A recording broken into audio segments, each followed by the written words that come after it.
Olá, turma! Aqui é o professor Fábio Mendonça Barbosa, com conteúdo de Educação Física do primeiro ano do ensino médio. Vamos começar nessa videoaula identificar e aplicar os sistemas táticos praticados pelas equipes em situações de jogo, conhecer os efeitos das drogas lícitas e ilícitas no organismo e seus malefícios para a saúde, doping no esporte e no cotidiano da vida social. Esperamos aqui contribuir com o seu desenvolvimento e colocar você em contato com a nossa grande área de conhecimento, que é o da linguagem, códigos e suas tecnologias. Vamos começar a aula de hoje falando sobre como identificar os sistemas táticos em situações de jogo, aplicar o sistema tático de forma bem simples para o seu perfeito entendimento. O esquema ou sistema tático é compreendido como uma forma de estratégia utilizada em um esporte, que pode ser mais defensivo ou ofensivo, dependendo do estilo de jogo que o técnico queira utilizar. Para iniciar, precisamos saber que o principal objetivo de um esquema tático é basicamente estruturar uma equipe esportiva em defesa, meio e ataque, de forma coletiva e que a sua postura possa se desenvolver de forma eficiente em todos os setores do campo ou da quadra, na tentativa de neutralizar o seu adversário. Dessa forma, o sistema tático é evidenciado como a parte mais importante da organização de um time, pois atribuirá cada posição e função dos jogadores dentro de campo. Vamos tirar como base o futebol para facilitar o entendimento e ver alguns exemplos. O primeiro esquema tático, lógico, foi o 4-2-4, quando se acreditava que o objetivo do futebol era marcar gols. Hoje em dia, o futebol se preocupa cada vez mais em não sofrer gols.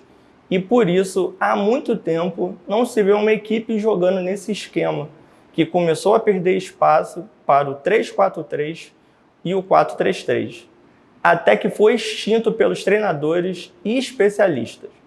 Atualmente, os esquemas táticos mais usados são o 4-4-2, 3-5-2 e o 4-3-3.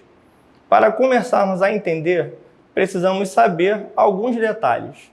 Os esquemas táticos normalmente são representados por números, de acordo com a posição dos jogadores em campo. Não levam em consideração a posição do goleiro, pois ela é fixa e começa a ser desenhada da posição dos jogadores de defesa, passando pelos jogadores do meio e finalizando nos jogadores de ataque. Quando se trata de esquema tático, o objetivo é organizar sua equipe dentro de campo ou da quadra esportiva, de modo que todos os setores estejam cobertos por algum jogador, de acordo com a sua função. Nem sempre sua visualização é tão simples quanto parece, pois há divergências entre análises de uma mesma equipe. A ideia é que os sistemas táticos, por vezes, não precisam ser claros para a visualização dos torcedores, pois o que se busca fazer no jogo é confundir seus adversários, usando esquemas mais difíceis de se identificar, dificultando o entendimento da sua forma de jogar pelo adversário. Agora nós vamos falar sobre as drogas lícitas e ilícitas. Infelizmente, quando falamos de futebol ou de qualquer outro tipo de esporte, não tem como não associar as drogas lícitas e ilícitas, muito utilizado pelos espectadores e até mesmo pelos jogadores, na forma de doping, contrariando todo o preceito e associação do esporte à saúde.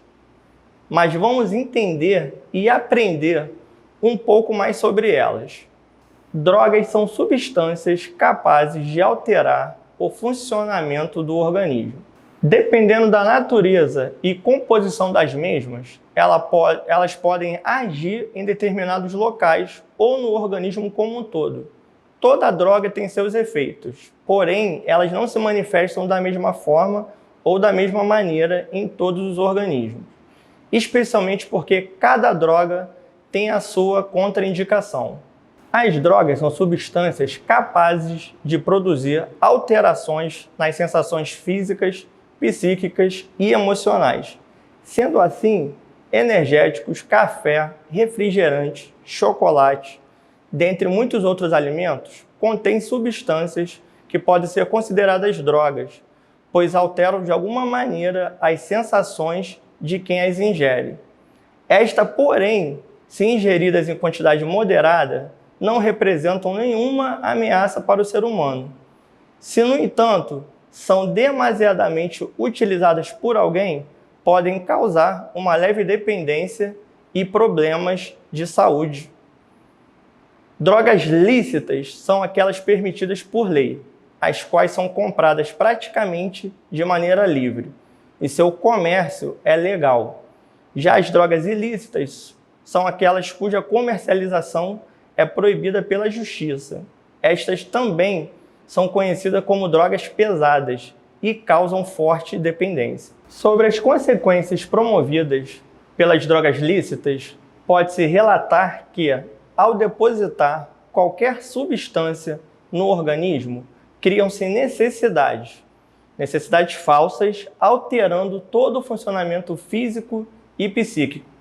Podemos citar ataque cardíaco, doenças respiratórias, enfisema, câncer, impotência sexual, alterações na memória, perda do autocontrole, rompimento das veias, danos no fígado, rins, estômago, cirrose hepática, úlceras, gastrite, irritabilidade, dor de cabeça, insônia, ansiedade, agitação, dentre outros.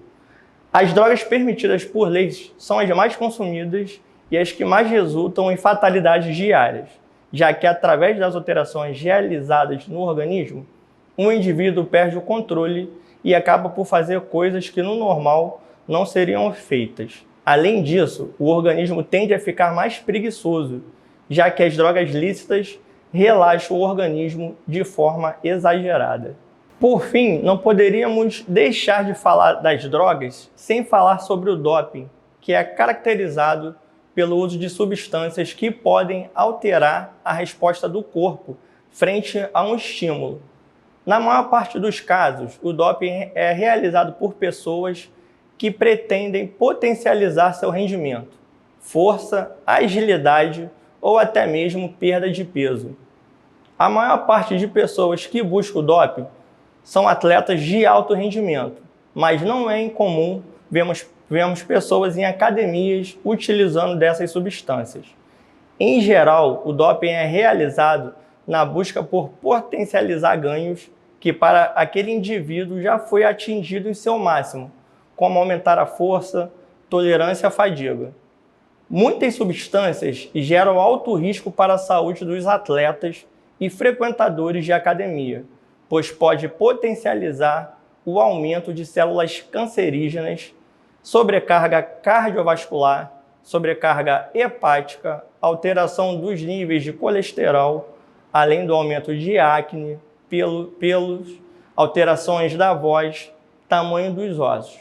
Apesar dos avanços tecnológicos para a detecção do uso de substâncias dopantes por atletas de alto rendimento, o controle antidopagem ainda não é totalmente seguro, favorecendo os atletas desonestos que utilizam de meios ilegais para levar vantagem sobre outros competidores. Porém, vale ressaltar que o doping se torna uma questão de ética, onde princípios e valores do esporte são violados. Portanto, não vale a pena. E assim vamos chegando ao final da nossa aula de hoje. Nós vimos que o sistema tático é como se organizar em equipe de acordo com o objetivo. Vimos também o que são drogas lícitas e ilícitas e seus malefícios para o organismo. E conhecemos a maneira de como o doping pode influenciar no esporte e suas questões éticas. Saiba que foi um prazer enorme ter estado aqui com vocês. Hoje, eu sou o professor Fábio Mendonça. Um forte abraço a todos.